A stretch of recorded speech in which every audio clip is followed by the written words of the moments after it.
What's going on, guys? This is Brian Decosta, and you are listening to the Dynamic Lifestyle Podcast with Chris and Eric. Hey guys, welcome back to another episode on the Dynamic Lifestyle Podcast. We have our friend Brian Decosta here. How you doing, Brian? I'm doing extremely well, guys. Thank you so much for having me. Very welcome, man. And you live close by, Sherman Oaks. That's about 30, 40 minutes? Yeah, 30, 40 minutes or 3 hours, depending on the traffic. Yeah, and sorry, guys, my voice will go in and out a little bit, but we'll work with it.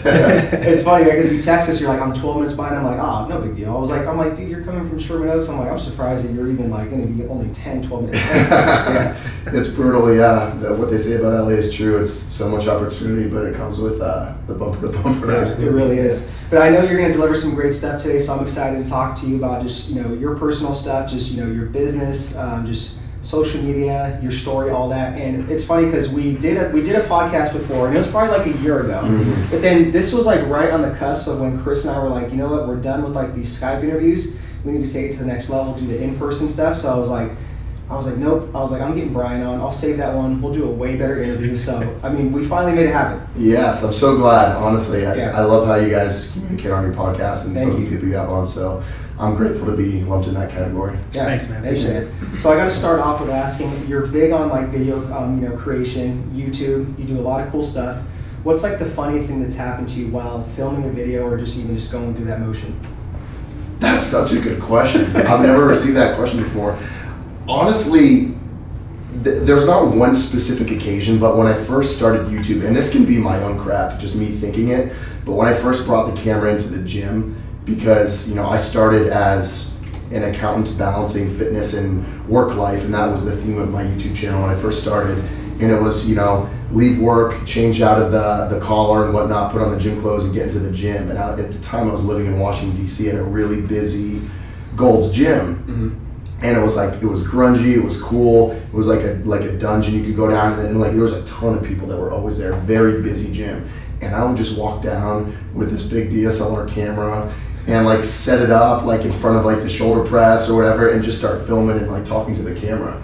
And I'm sure you guys can imagine the looks that I would get. So when I first started, the first 2-3 months, it was constant, just what is this guy? What is this freaking crazy person doing in the gym, talking to himself, amongst all these people? So I think it's just, and that's a testament to, I think, a bit of a different mentality with the East Coast than being out here in LA. We can see someone with a camera a lot. Right. Nowadays out here. Mecca, right, and not think twice about it. But over on the East Coast at any random gym, it's still very yeah. What is this narcissist doing in the gym? Why doesn't he just train? So. That's funny. Yeah, I can relate with that. I know that's happened to us plenty of times, but that's funny though. Yeah. Especially when we go back home too, because we're from Northern California. So whenever we just do some snaps, or not even snaps, but Instagram stories, some people look at us and it's dude, chill out. We don't have a whole camera crew, nothing. It's just some Instagram stories. Sure, So sure, I yeah. definitely relate. It's amazing because now it's just second nature to us, but to some people it's just why are you filming yourself? Yeah. I don't understand. Exactly. All right, Brian. So I want to take it back. When you graduated college, so I know you have a background, you worked for various companies, right, a 9-to-5 job, and I just want to know, so where was that point where you're just man, I can't do this 9-to-5 anymore, I can't work for any more corporations, I have this passion for fitness, I have this drive to do my own thing. Walk us through when that moment was, and kind of how you took those steps to kind of get from going from the 9-to-5 to what you're doing, working for yourself now. Yeah, so for me it was started in college. So I studied accounting and finance, went into business, and it was just a process of elimination. I don't like blood, I don't like healthcare, so I'm not doing that. I don't like the super deep numbers with engineering, so I'm not doing that. So I was okay, business.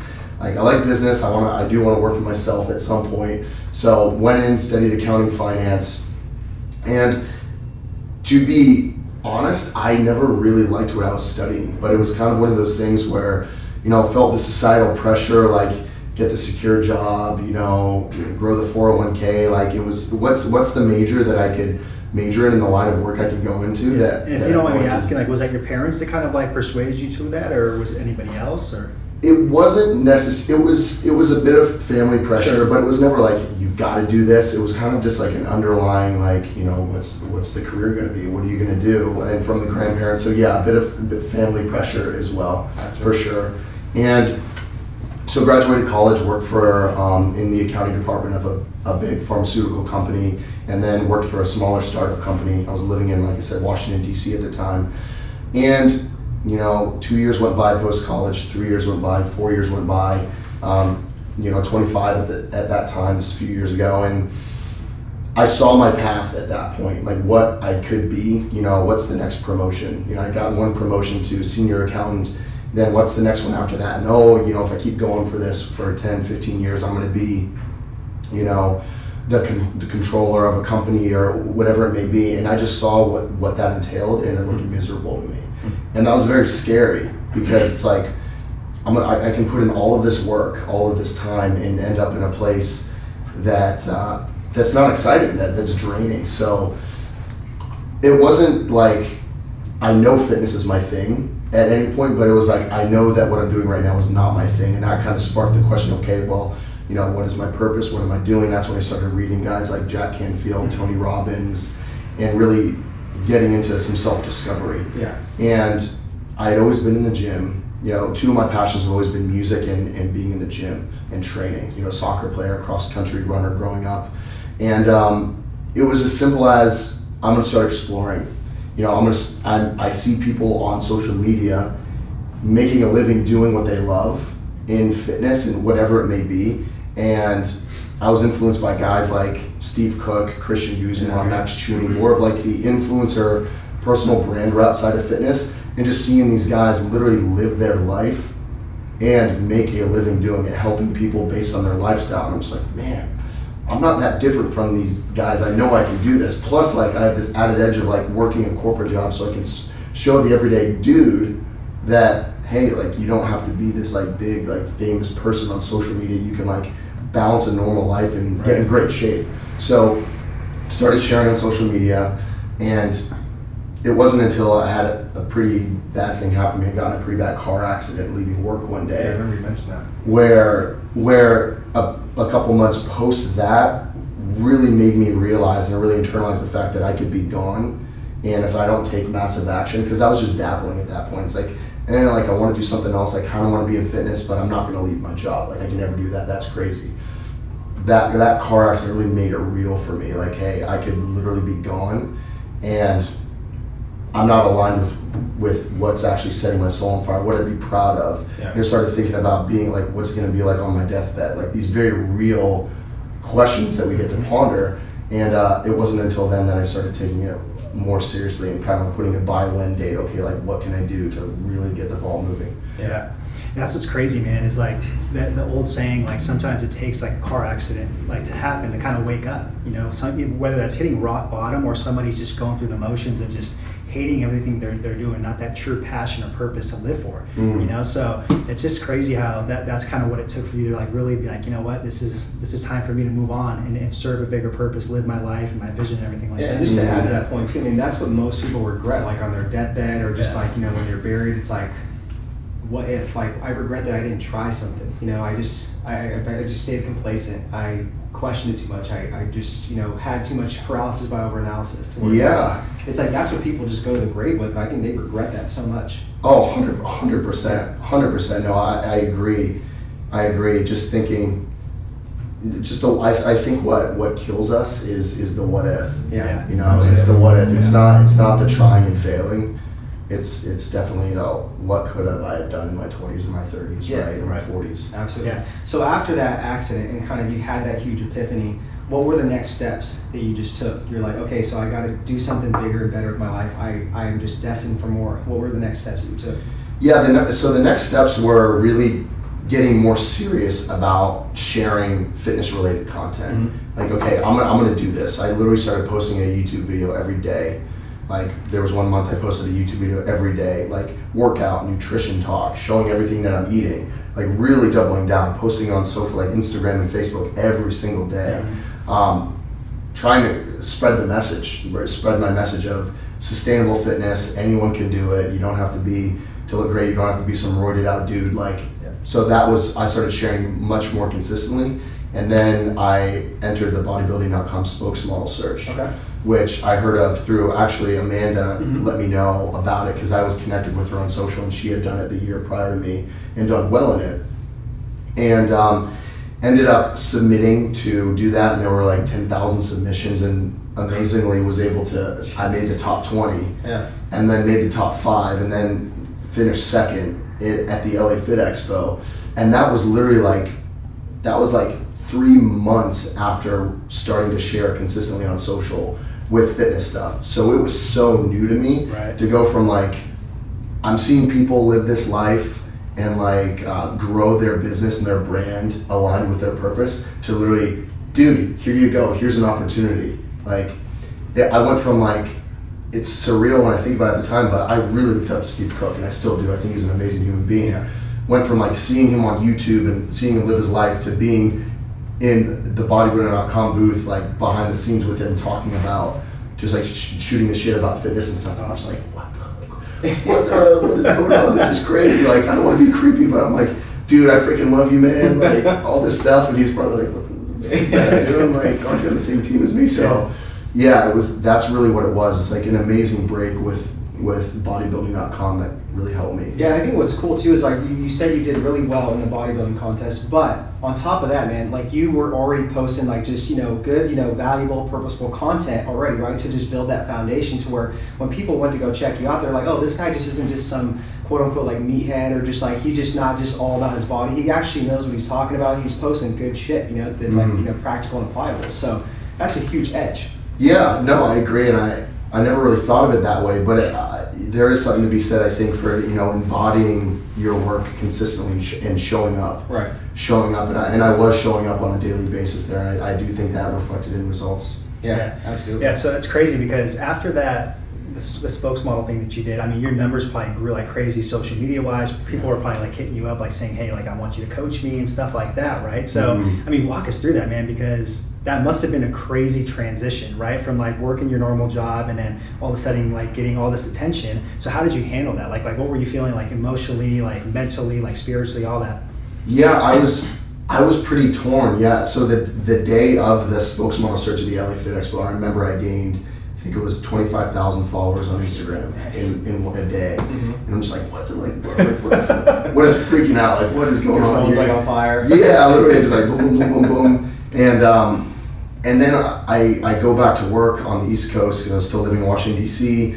And my coworkers who would follow me on social were like, Brian, what the heck are you doing? Like all this stuff that's happening for you outside of work? Because like at work, I'm literally just in a cubicle. I'm an accountant, I'm doing expense reimbursements. I'm meeting this is boring stuff, like really boring stuff for me. But then I leave work and I put on this like a fitness guy hat, and like I'm filming and stuff. So the questions started coming at work, like, what are you doing with all this stuff? Like, where's this going? Yeah. My boss kind of like was making comments like what's going on here? So the worlds started to clash, and it became really real to me. Like you said, like people did start to reach out, like, hey, do you coach? I really like your stuff.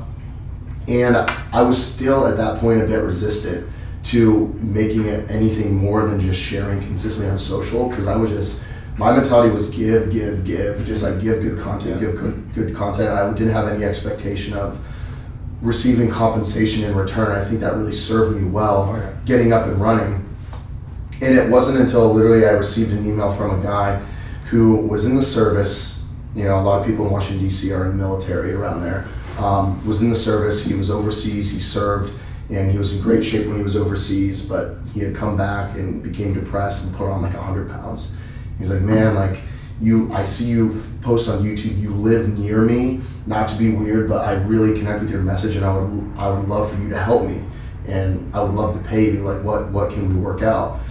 And Amanda was actually like, you're an idiot, like say yes and start working with him, start generating income. And I was like, okay. So I literally just sent an email back. I'm like, yeah, man, like 100%. Let's do it. Like $500, 12 weeks. I didn't have a program created. Right. There's nothing, like no training certification. Not like literally, not never created anything before. And reply right back like, cool. How do I pay you? And I'm just like, whoa, this is freaking like, that feeling when you first get paid for something. You're just like this is real. So it became extremely real at that point. And then he was my first client. His name's Johnny. Still talk to him till this day. That's awesome. And then 2 more came, then 2 more came. Then I had like 10 clients. And then I'm like getting close to my paycheck that I was getting from my corporate position, and then like the ideas really started rolling, and then I decided to move out here because Amanda was out here and the fitness was really big out here. So I tried to work out with my company. I can work remote. They were receptive to the idea. Okay, you can do some remote work and stay with us. I'm like, okay, cool. So then it started moving on from there. Nice. Yeah. That's And then awesome. like, I mean, that's such a huge move. And that's why I really just respect, when people move from like the East Coast over to the West Coast, because it's huge, man. It's a big leap, that you have to take. So Yeah. what were those emotions, like what was going through your head when you were like, man, like, okay, here's all my stuff, it's packed. Either I'm driving, I'm flying out there. And then what was your folks saying? What were they saying to you? Yeah, so my mother is a bit more scarcity minded. Okay. She comes from the, get the job stage. She's an amazing human being. I love my mother. She's my soulmate, but she's been a speech pathologist her whole life in one position, and so she's very like structure. That's the way she is. My dad, on the other hand, he did the corporate work for a long time, but then went out on his own as an entrepreneur and is actually an executive coach. So when I told him that I was considering this, he knew I was in a relationship. He knew like that it kind of made sense, and he's like, follow your dreams. So my dad was supportive, mom was a bit not, but for me internally it was like, I don't have kids, I'm 25 years old, and holy crap, I just put out into the universe that I'm gonna start pursuing a passion of mine, and look what's came to me at a rapid pace when I've truly just declared that and started taking action towards it. So it was the same thing. It's like, well, I'm now being pulled to go to the West Coast and go to Southern California, and I'm gonna trust that, because up until that point in my life, before deciding to get into fitness and do the spokesmodel search and start working with clients, I had made decisions out of scarcity. Like, what's the major that's gonna get me a lot of money? Like, I'm gonna live close to my family, like all of these things, just like protect, and not lead from the heart. And like I said, I had made a decision to leave from the heart, and look what was coming to me. So I made that decision again. It's like, I'm following my heart now. Yeah. And because it hasn't steered me wrong. Yeah, that's awesome. So you've been out here 2 years now? 2 years. 2 years. Okay. So what would you say, just some of the biggest lessons that you've learned out here, and how has it kind of like really molded you in the past 2 years being in LA? Because there's a lot of people that are listening that aren't from LA. They might come and visit, but that like visiting and living in LA is a whole different ballgame. And for us, LA, living here 2 years too, has really like molded us too, in good ways, and some ways where it's like, geez, it's just a grind and it's very tough. So what are some like things that you just really learned from living in LA the 2 years? Yeah, I'd say that finding a tribe is so paramount. Finding a group of people that are on your wavelength and similar values, morals, habits of you is a game changer, because you'd like to think that coming to a big city, it's like you think, oh, there's a lot of people, like 20 million people in the greater LA area, like I can connect. Well, actually, it can be the opposite. It can be there's so many people that you're just like a freaking tadpole. Yeah. So that would be my advice to anyone who would be considering moving to LA, or any city for that matter, is the question is where can you cultivate some relationships, some friendships. So for me, it was I probably would have left if I didn't connect well with people at Gold's Gym. So when I first moved to LA, living in West LA area, Marina Del Rey, it was connecting with people at Gold's Gym, and in the fitness community was really big. And then also I did join like a business networking mastermind, which was very beneficial, because it was, again, like-minded people who were a bit younger, ambitious. And that's all you need sometimes. You don't need some big elaborate network of people. Sometimes it's just like 5 people that you're close with that live around you, not even that can really make a place feel like home. Yeah. And that mastermind was with Mike Zeller, right? Mike Zeller's Rising Stars. Shout out to Mike Zeller. awesome. Yeah. Mike Amazing, Zeller's amazing guy. Amazing human Amazing being. guy. We had a bond Changed him, my man. world. He's just a fantastic guy. Yes, Very he lucky is. to have that guy as a mentor, man. Yeah, very much so. He's changed my world, so that was really beneficial. And he was helped me tread the waters of the beginnings of entrepreneurship. I'm still in the beginnings of entrepreneurship, but really those first like 6 months, that first year, relocating, keeping me focused on what I should be focused on. Yeah, because it's so easy to get off track out here, you know. Oh, yeah. So what would you say? There's like maybe like a big lesson that looking back 2 years, like that you would have just never or thought that would have happened to you or something like that, like coming to LA from Washington. Yeah, a big lesson coming out here would be Just something you didn't expect like to happen, but like it actually happened like in these 2 years. But you're like, holy shit! If I look back, I would have never expected this to happen. You know? Yeah. So for me, it's like when you set your intention and you declare what you want and where you're going to go, how quickly it can come to you. So I moved out here, and I actually got a job out here as an accountant because I was still in that mentality. Right. I've got to be safe. I don't like entrepreneurship. It's I don't know if the money's going to come, whatever. But I ended up leaving that job after 2 days. I quit. And they were really pissed. But going out on my own, just the pace at which success can come to you, in clients and these benchmarks that we chase when you go all in. So for me, it was coming out here just going all in on creating content, freeing up my day. No longer had a job. Literally create content, serve clients, make sure they're happy, and just keep that ball rolling. And was fortunate enough because I was in a relationship with Amanda to be in a circle of people that were doing really big stuff like Lewis Howes and Chris Harder and Mike Zeller, and like seeing the game that these individuals play. It's like there's no way I could get anything close to that. These people are in another freaking galaxy. And like Sterling Griffin, who's been a big mentor to me, seeing him bring in like 400, 500K months in a coaching business, I'm like, that's possible? Like, what the heck? But like to see that we too can grow. And I'm not saying we're like, millions a year, but like it's not as far as you may once think it is when you set that intention, and like success will come to you.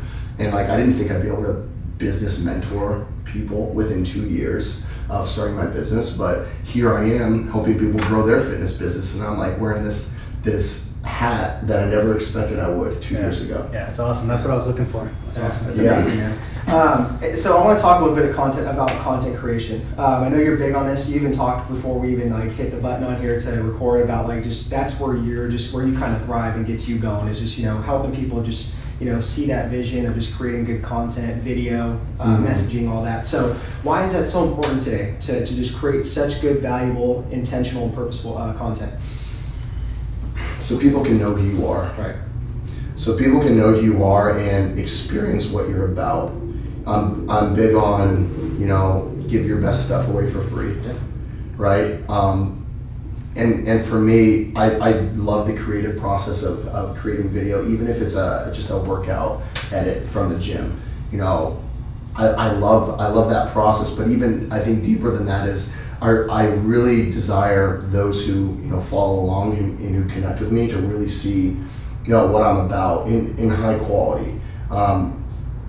And then also there's a lot of people doing what we do at the end of the day. So I'd like to lay my head down at night being proud of what I've put out and knowing that it's high quality. And the question that I ask myself a lot is like, if Brian found Brian on social, would he want to follow him based on like the first 3-4 posts? Is it compelling enough? Does it speak to him enough to be like, this guy, I don't know this guy, but he's like onto something. It's a bit different. He's coming from a different space. I can't quite label it, but it's not like your typical fitness guy who's just posting #Flex Friday. Like there's something more. Exactly. Yeah. No, I love that. And it's like, it just comes down to the know, like, trust factor, right? That's the world we live in. This is what I even teach to my students is like, look, we're in an interactive marketing world. We're not in a direct marketing world anymore. We're no longer in the snail mail days where it's just like, we're going to hit you with like a postcard and be like, look, buy now. Nope, you have to earn that trust. Yeah. You have to engage with people. You have to show them, who you are. How do you really just connect with these people? How are you authentic? What is your messaging like? So it's so crucial, and that's the only way we can really do it is through content creation, right? Yeah. It is, and it's amazing, and I always think of this like the last 20 years, like just what has happened with technology and uniting and connecting the world. It's unfathomable the fact that like as a conscious being, like we've been around for thousands of years, yet we're only now just experiencing like this connection. So the fact that we can just pull this phone out and just speak to any human being in the world, literally, that decides to connect with us on social, it's truly like, there's never been a point where we can live an abundant, fulfilled life being exactly who we are. And what we said before we started this is not necessarily that it's easy, because it's still just with the notifications and stuff, there is another side to it, but it's possible to be extremely aligned with ourselves and have that be enough to do well. And I remember reading a post you did. It was like after Christmas or it was after New Year's, but you said that you had to shut off like just Instagram for, was it like a couple weeks or was it like a month, and just you had to do kind of like a detox? I did 30 days all December. I didn't get on. Is that just because you were just overwhelmed and you just were like, man, I just need a break from all this?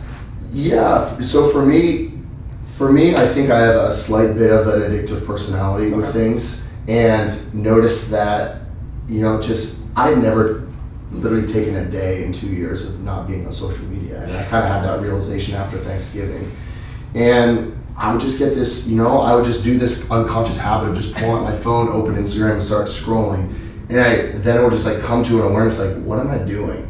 Like, I'm not living my life. I'm not looking around. Like, my older brother's son is here. He's 1 year old. So you're doing this like around family? Yeah, I'm doing this around family, and it's like, there's like, I don't like this. Like my relatives, they may say something to me, but I'm looking at my phone and I'm kind of like doing the both, and it's not, this is not working. And it was kind of just, hey, sometimes they say if something's not working, do the complete opposite.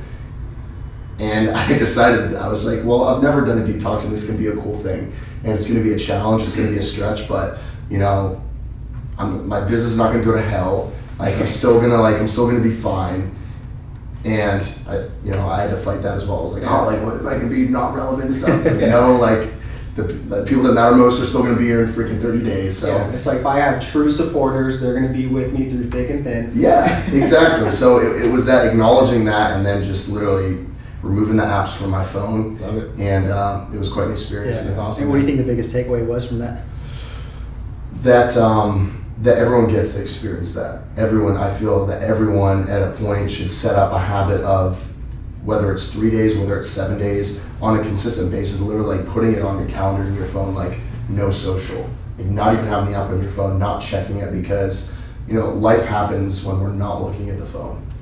Yeah, I like that. Yeah.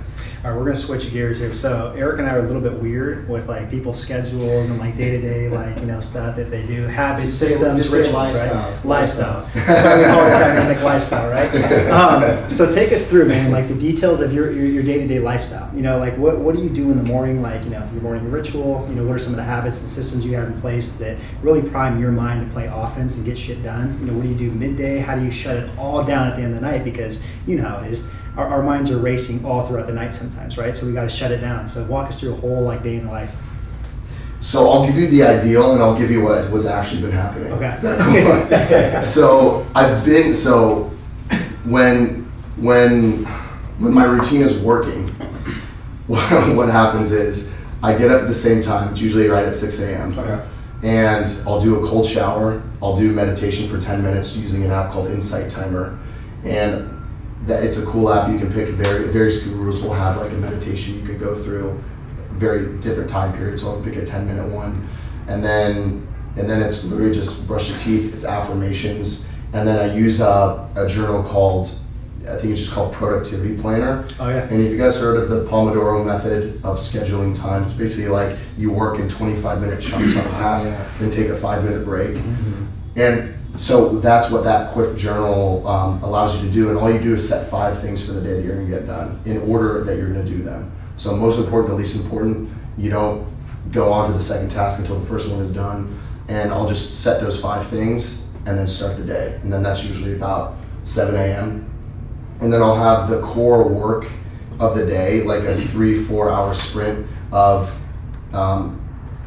connection calls with potential clients, current client calls, client group call, and then like a podcast, something that where I'm interacting with human beings. And then the gym will come in the afternoon, and then after that, if I have calls, after let's say like 2-3 p.m., I will take them, but I notice after I train, I get into more of a creative, flowy, calmer state. You know, I think really working my body allows me to go there. I'm very logic brain in the morning, like get stuff done, Right. and I can relax after training. So that's where more of the creative work comes. That's interesting. The writing, the content, the more of the vision work. Okay.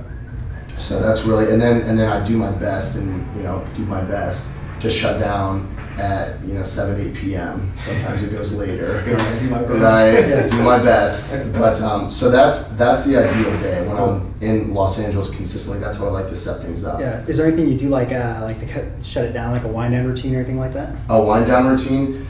Honestly, I haven't been doing one as of late. I haven't been, but I do have it in my calendar. Literally, it says wind down routine, and when you expand it in the notes, it's like, okay, like wrap up the journal for the day, like take a break to meditate for another 10 minutes, and then set the goals for the next day. Yeah. And that's been happening maybe like one day a week. Yeah. Dude, it's As so of funny late. because like I'm so spot on like with my morning routine, but I always say I'm gonna do the wind down routine too, and it never really happens. It's so much harder for some reason. It is very tough, and I'm not sure what it is. Like we don't want to think of the next day yet. We're mentally spent. We're on 5%. You know that, but when we actually do that the next morning, it's like we're very grateful. It's like, well, I've already established what I'm going to do today. Right. So, Yeah, exactly. And that's why we asked this question, because I thought that's interesting that you said that you feel more creative Yeah, with that's content really and stuff interesting. like post-workout. Like we're like the total opposite. Like we're like up when we do our morning routine, we read for like an hour, and then we're like, boom, let's like grind out some content, whether it's like writing, what are we gonna do for a video today, social media posts and stuff like that. But I think that's interesting.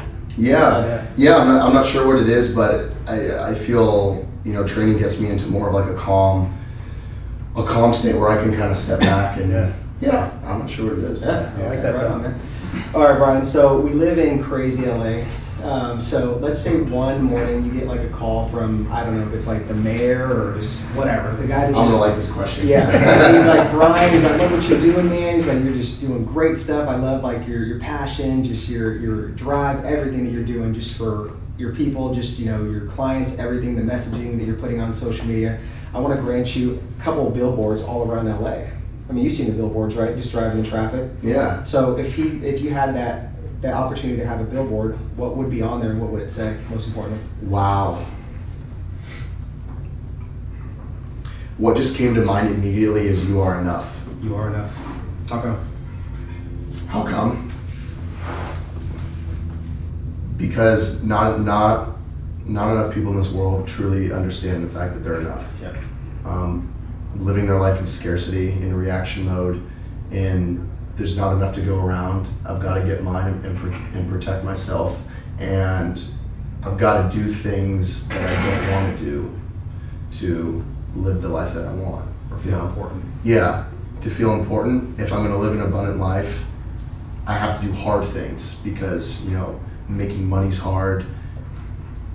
Life's hard, but the truth is that we are enough to chase our dreams. We do have what it takes, and leading from that space that I'm enough to achieve my dreams, really, life's a self-fulfilling prophecy. When we lead from that abundant space, like let's expand the pie instead of fighting for a piece of it. That's what really, I feel gives us permission to go after what we want. And for me, what's helped me back in the past is that's for them, not for me. Yeah.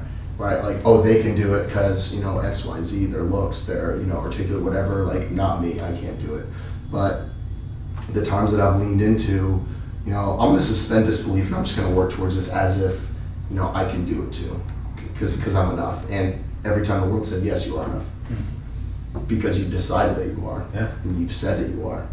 So more people get to be reminded of that. I mean, and amongst the billboards of, buy this insurance, come to this show, watch this movie, people can just see a message like, hey, you've got what it takes. Yeah. You're enough. Yeah. That's powerful. And I love that because I'm huge on self-love as well too. I just don't think there's enough of that. And what I try telling people too is like, it starts with your inner world, right? Your inner world's like your mindset, your emotions, your heart, spirituality.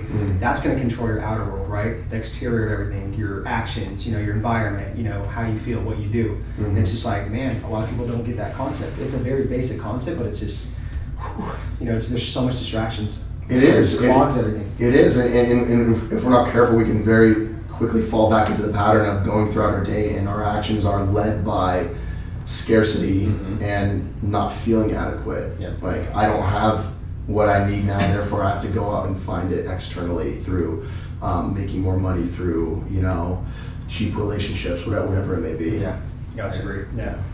So what are you, going forward, what are you willing to sacrifice for a cause for? So the analogy I like to use is an NFL player. Their sacrifice is they're sacrificing their bodies, right? Tearing an ACL, blowing out like their shoulder, whatever it is. And they're sacrificing for that cost of, you know, using the platform as an NFL player, reaching billions of people, making millions, supporting their families, you know, touching people's lives. So what are you willing to sacrifice at a cost for it going forward? Wow, that's an amazing question. For me, a theme in my life has been image, and you know, I think this falls in line with fitness and masculinity and building your body. Is, you know, I will be enough when I'm masculine enough and I have enough, you know, I have muscle, and I'm actually, you know, personally I am sensitive. I do have emotion, and we all do as men. We all have feminine energy, and something that I'm willing to sacrifice. And it may not go to the lens of an NFL football player, literally sacrificing my body, but to get a message out there that needs to be heard, just sacrificing image of what I may look like.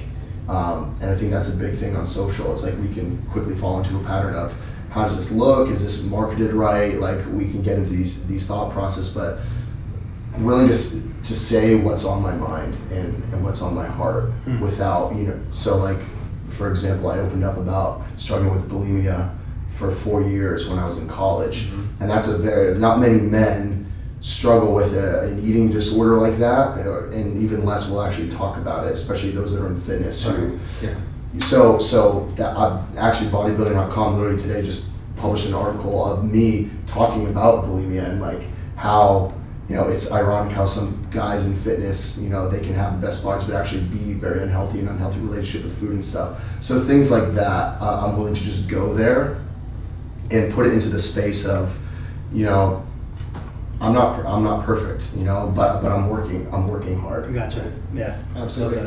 And I know we talked a little bit about this beforehand, and you said that it was okay to bring up, you know, certain things. So I want to talk a little bit about just like your relationship with Amanda, because Amanda's a great woman, great person. We've had her on the podcast. We've known her. She's such a cool person. And I know that when I heard that you guys just split up, I was just like, wow, like, I mean, it's unfortunate, but then it's like, you know, I don't know like what the details were, this and that, but you said too, there were just like, that period where you guys were just kind of like roommates, and you guys were just in work mode, and I know you guys are just up and coming entrepreneurs, and it just, that's hard. That's hard in a relationship, because I've been there. I've had that, you know, happen to me before in a past relationship. So can you talk a little bit about that, just like what you learned from that, and then how you won't like make that mistake going forward? Definitely. You know, you know, Amanda's and I's relationship started very quickly, and I will say that I love the girl to death, regardless. I'm always going to love her. She's an amazing human being, inside and out. And for us, it was, you know, I think perhaps we didn't have the emotional capacity or understanding to be able to communicate these things. And we're in such a rapid growth phase of our lives, still are, where attention demanded in many different places. And every day is a new day. Things are coming up. Growth, launching a new program, whatever it may be, a lot of things happening. And, you know, working alongside each other at home was a thing as well. We were around each other a lot. And our energies became very similar. I think, you know, there's a lot to be said about polarity in a relationship in terms of masculine, feminine energy. And as, you know, growing our businesses and putting on like an entrepreneurial hat, that's a lot of masculine energy from me, a lot from her as well. And, you know, she's so astounding with her talent, what she does, that her team was growing very quickly. She's constantly learning new skill sets, implementing them freaking same day. Like, what she does is unreal. And it was just a lot of, you know, work talk, and I guess that spark kind of did fizzle away a bit, slowly but surely, to the point where there wasn't a lot of romance, and there wasn't a lot of, just to be honest, not a lot of sexual energy, not a lot of mystery, you know, always around each other, talking about work and stuff. So we realized that while we do love each other as human beings, it's not right for us to be in a romantic relationship right now because it didn't feel aligned. Yeah. And at the end of the day, we take that as a sign that that's enough to just to acknowledge it, to value that, and understand that we each get to have a loving 100% hell yes relationship in another person. Yeah. And that's fine. Yeah. Love it, man. Thanks for sharing that, man. Appreciate the courage. Of Just course. being vulnerable. Love it. Of course. Thank you. Yeah.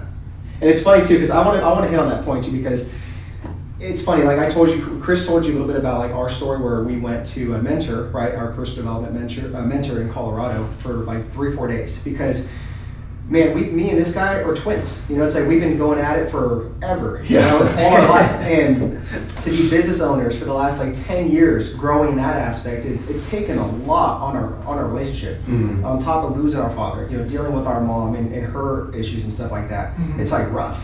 So it's like for me and him to always just like talk about business, like when we shut it off, it's not healthy. Mm-hmm. So that's when we had to go to that guy, his name's Philip McKernan, to really just kind of check ourselves and be like, look, what are we doing? Like this is just becoming a toxic relationship just as brothers. It's all about business, about getting to the next level, blah, blah, blah. And it's just like, just fed up. I got fed up with it. It's amazing you share that. That's something we get to fight every day. It's something to remind ourselves of as ambitious human beings that we are, and our businesses are our babies. Yeah. My best friend that I actually he was my roommate in DC when all of my fitness stuff started. So he saw me make the transition, went to college with him. He actually just moved out to LA. Okay. And he's getting into the entrepreneurship space of his own in mindset coaching, very talented, gonna change the world. And I haven't connected with him for the last week, and literally texted him yesterday, and it was, hey man, what's going on? Let's connect on a call tomorrow, gotta talk about the launch. And he literally replied back and goes, definitely let's do it. I'm also not a fan of this transactional relationship and how it's moving forward. Mm-hmm. Yeah, and that really made me take a step back. It's like, look at me, this is my best friend. He's changed his life to come out here and live his life, build, relationships and friendships. And his best friend is literally, who hasn't touched base with him in a week, literally says, when can we talk business? Yeah. So Yeah.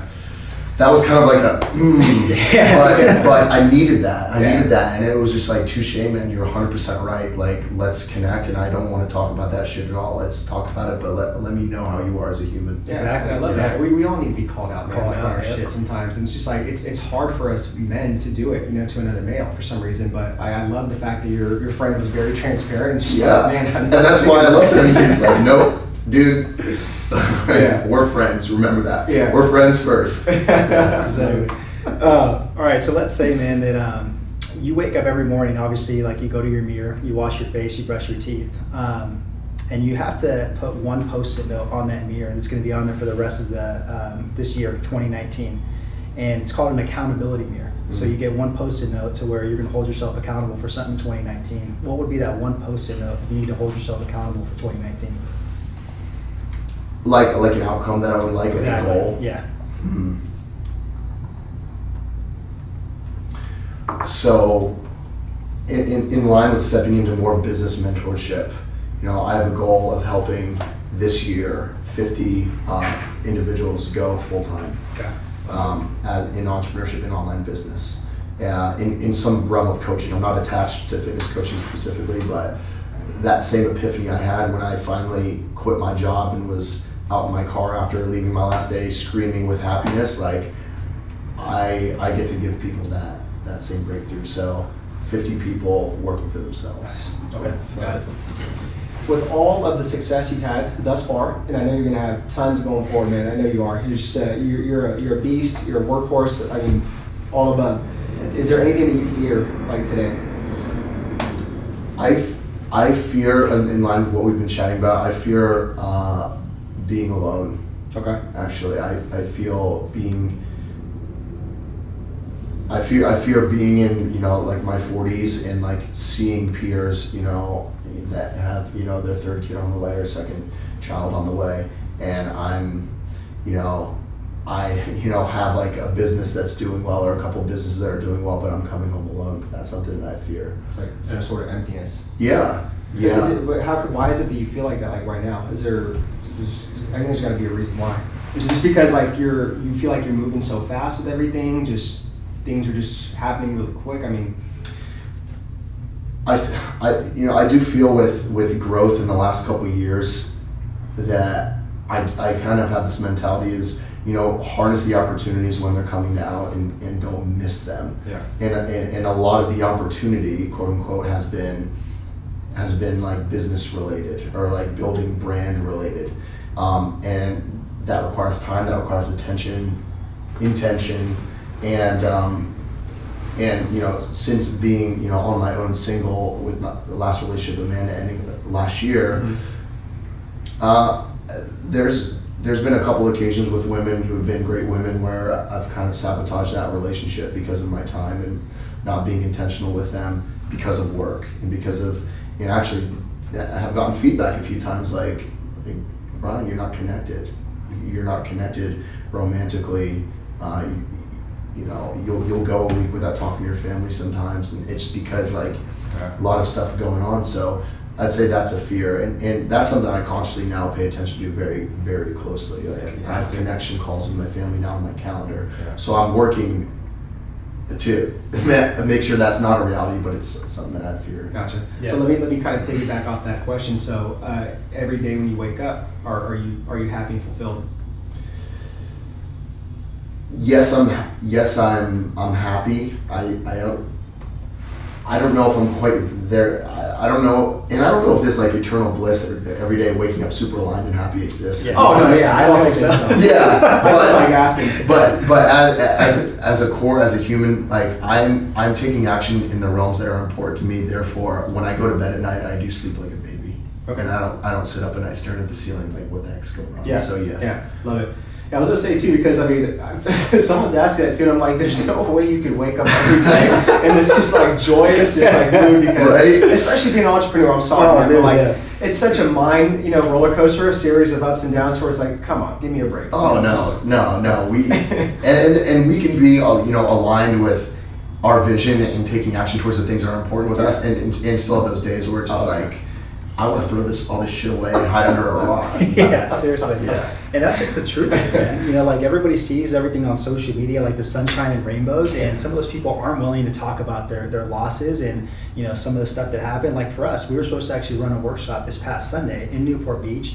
We ran 4 of them last year, had some pretty good success, and this year we didn't get enough attendees. Mm-hmm. And I wasn't afraid to sit there and put that out yesterday on a message, right? But what really turned it around was one of our inner circle students sent us a text saying, guys, I can't thank you so much.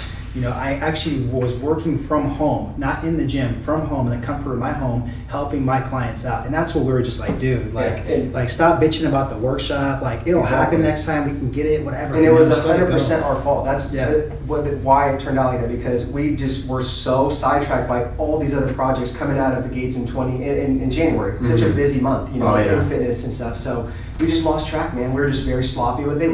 It wasn't important to us, and it just, man, it was a nice reminder, like, okay, like just slow down a little bit, just get your shit together, just, one thing at a time. Oh my gosh. Yeah, one thing at a time. That's, oh my God. Do you guys think of that all the time? Because they say like, don't split your attention too much, don't spread yourself too thin. Yeah. But then the next question for me is like, how? I know, As an entrepreneur, so that's something we all get to figure out. Yeah, absolutely. And I have a twin brother always yelling at me every morning because I don't do something or I miss something. So if I'm not on this guy's ass, shit ain't gonna get done. You guys are fortunate you have each other, right? Sometimes probably a blessing and a curse. Like I'm calling my shit a lot. It is. All right, Brian. So we're almost coming to an end of this podcast. Before we ask the last question, a couple of questions. I just want to commend you for number 1, coming on the podcast. And number 2, man, just being very open to talk about a lot of stuff. You've made a massive amount of growth in the past year. Like Eric said, we did the Skype interview like a year ago. I could see the growth in the past year. So kudos to you, man. I mean, dude, you're young, you have so much talent, you have so much ahead of you, man, and just, don't be so hard on yourself, and like just, dude, life's a long game. But most importantly, what I see is that you got a good heart. It's like you come from like a good upbringing, good energy, and just good stuff, and it's just like, man, I mean, dude, sky's the limit for you. Thank you. Yeah. Thank you guys so Absolutely, much. man. And likewise, I love what you guys do. And honestly, I remember that our first interaction with each other at the gym, and just seeing how you guys show up on social consistently and serving your people it's an example for me. Yeah, Thank you. Appreciate that. So what does it mean to Brian Decosta to live a dynamic lifestyle? To live a dynamic lifestyle is to go to not follow society's definition of a full life, or like living your right life, like go to school, get a job, retire, and die, right? Because I hate to put it so brutally that way, but that's kind of like how things have been, up until I think we're coming into a period of consciousness where more and more people day by day are realizing there's another option. But a dynamic lifestyle to me is doing whatever it takes to design your life around your passions and what fills you up, whatever that may be. And it's different for every single human being. Right. Different for every person, but for me, it's helping people get in better shape. It's helping people live the lives of their dreams and making income from it. And then also, I love music too. I love playing guitar and stuff, and that just gets to be part of my life. Okay. Absolutely. So that's my dynamic lifestyle. Is that going to be a future thing? Like maybe like create a band or? Yeah. Right on. It will. Yeah, man. Yeah. And then just two more questions for you in this two-part question. What are like two books that you really recommend for like one of the listeners to read that was impactful for you? And then what's one skill that you recommend that they go out and acquire? Great question. I love that. So for me, The Success Principles by Jack Canfield. Okay. Jack Canfield wrote the Chicken Soup for the Soul book series, and he's actually from Wheeling, West Virginia, which is a town like an hour north of mine. So to see him go from living near where I did to massive success, and The Success Principles is just like, it's like 100-something principles teaching responsibility, ownership. It's phenomenal. Nice. For a new person getting into entrepreneurship or just want to level up. Second book would be Building a Story Brand by Donald Miller. That's Yes, what sir. I read. I keep telling him to read that. Building a Story Brand by Donald Miller is probably the best book I've read in terms of really honing in on how to speak to who you want to speak to. Your, these buzzwords we learn, like your ideal avatar, your ideal client, these things. It's just like puts it in a way where hey, you're a human, you're speaking to a human, and here's how you can communicate in an effective way. Yeah. Like So- very intentional. Very intentional. Gotcha. Yeah. So that's really targeted that book for a new entrepreneur. Okay. Very Gotcha. beneficial. Okay. And then a skill set. Skill set that you recommend they acquire? Skill set, I'd say, oh man, I'm gonna keep it simple. Just listen twice as much as you talk. Yeah, but I haven't done that on this podcast. But just as a rule of thumb, going through life, listen twice as much as you talk, Yeah. and be interested, because you'll be interesting when you're interested. Yeah. Gotcha. Boom. Love that one. Boom. Right on, man. So, is there anything that we can support you on, or the listeners that you have going on right now? Thank you, guys. That's a great question. I'm actually considering doing another fitness competition, a natural bodybuilding competition. Right on. So I'd say, I'm considering doing that and hiring a coach. I haven't reached out to him yet. So Paul Ravello, if you're listening to this, you may be getting it. But doing that and doing a competition at some point this summer. So Okay. that will suck in the best way. Prepping for that, so just some support on that journey as it's going to be something I'm documenting. Cool. Now I gotta ask, man, what's the itch behind that? The itch behind that is pure. I'm competitive, and when I don't have a compelling end goal, and specifically with fitness, I kind of just drag and go through the motions. Gotcha. And I preach to my people and my fitness coaching clients is we have a program for a reason. There's a culmination for a reason, and I haven't been practicing what I preach with that. I've kind of just been hit the gym, whatever. What are we going to train today? So I'm not cool with that. So Yeah. Got it. Right on. We'll support you, man. Yeah, absolutely. Thank you, guys. So where can the listeners find out more about you and just follow you? Yeah, so I feel as though with a lot of us, Instagram, just Brian Decosta, and then YouTube, I'm posting about a video a week or so. So Okay. that's just Brian Decosta as well. Right on. We'll have that all plugged up in the show notes. Brian, once again, it's been a pleasure. Thank you so much. Thank you, guys. Very grateful. All right, guys. Till next time. Hey guys, thanks so much for watching this podcast video. If you guys are interested in watching and listening to more of our podcasts, make sure to click the link in the description box below. We have a ton of awesome podcasts. I mean, we're up to like 130 right now. We're giving one out every single week, and we're actually bringing on some of the big guests out there, and everything is really centered around lifestyle habits, systems, overcoming adversity, how someone got from point A to point B, and some of the rituals and lessons learned throughout that entire journey. So you guys will gain a lot of value from these podcasts, whether it's through audio or here on YouTube, okay? So make sure to check out the link in the description box, and we'll see you guys in the next episode.